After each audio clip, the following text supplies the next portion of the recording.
Electricast. This episode is brought to you by Accenture. When your advertising operations fall out of sync, everything else follows. Spotify and Accenture are working together to reinvent the rhythm of ad sales, using automation, analytics, and smarter workflows to simplify campaign delivery and access better data across the business. The result? Less time spent on operations, more time connecting brands with the moments and fandoms that matter most. Learn more at accenture.com/Spotify. What Up? It's interview style, where we talk about movies or whatever. A disconnect between myself and my fiance I've discovered recently is a love of fantasy. And I've come to this realization, Iris, that the movies that I love are all normal, human type people who find themselves in abnormal situations. But they're logical people who go into crazy situations. They are the colonial Marines who have their orders and their skill sets, who go to LV-426 to fight aliens that they have no idea how to combat. And so fantasy is the target of my suspicion today. Sci-fi, I guess, also fits under the fantasy umbrella. I am concerned that fantasy worlds, as they're constructed from a creator perspective, are cheats. Like, I don't know how logically a person would overcome this situation, so I'm going to throw all rules out the window, or I'm going to rewrite them. In this world, it's my rules, and thus they are beyond reproach from other readers. And so because I consider myself, I don't think logician is the correct word. And if it were an actual word, I'm not sure that it would apply to me. But I approach all things from my human-based logical perspective. And if it feels wrong, I'm usually like, this is dumb. And of course there are exceptions, but I'm talking about the people, the normal people who walk into Jurassic Park or who walk into Derry and are beleaguered by this horrifically evil clown. Rewriting the rules so that I don't have to adhere to them in storytelling. That was weird. I loved it because it was so weird. I can never do that. Well, from what I understand, the difference between sci-fi and fantasy is, regardless of how fantastical the world may be, what rules does it play by?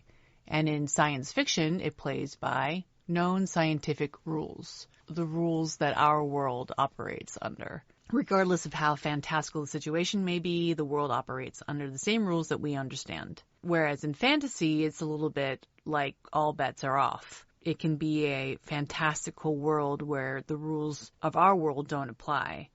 And I think that's where you lose your footing a little bit, or you feel like it's a cheat because it can just be deus ex machina, right, left, and center, because they don't have to adhere to any of the rules. But that's not necessarily the case, because there are successful fantasy movies that you know and love. For example, Lord of the Rings.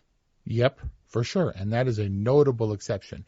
But when all bets are off, aren't all stakes also kind of off?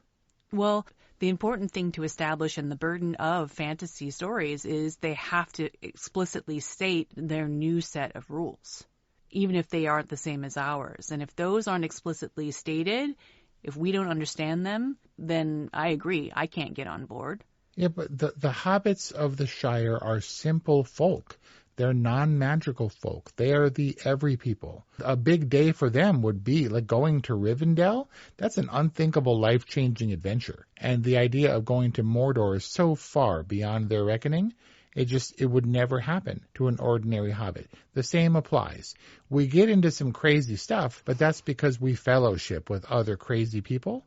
And the hobbits themselves are us. They are the entry-level characters who progressively get crazier and crazier, which is why, to be perfectly frank, I like The Lord of the Rings less the more it goes on. By Return of the King, I was almost checked out, whereas I loved The Fellowship of the Ring so thoroughly, it added elements of a deeper, darker world, but we're nowhere near Mordor by the end of that movie. The hobbits are certainly more relatable, but they have their own rules that they play by. They can move silently with giant hairy feet and not be heard. They have really sharp eyesight. They're super temptation and addiction resistant. they do have kind of some superhuman attributes that make them aspirational.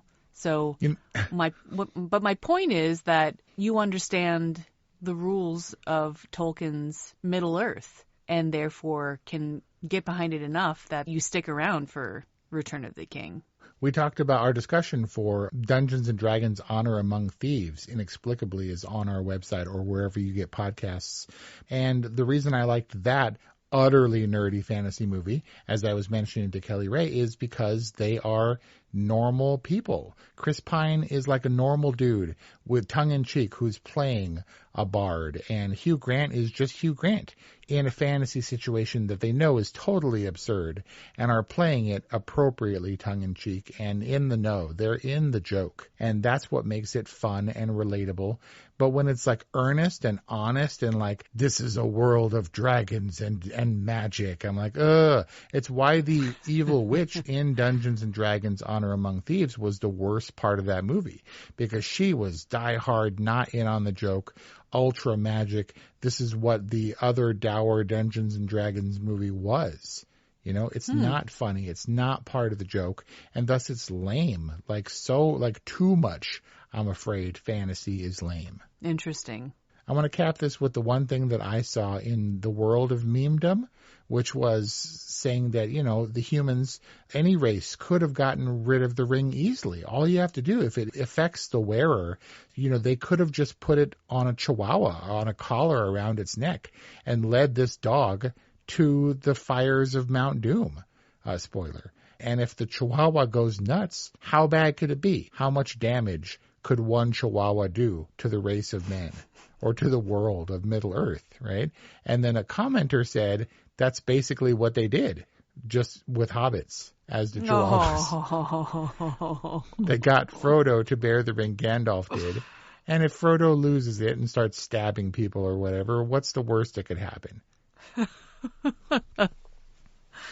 Oh, it makes me think of Elijah Wood differently. And they're still doing that thing. They're clinging to Lord of the Rings, and they're at cons, and they still meet regularly. They have a Hobbit podcast that Merry and Pippin put on.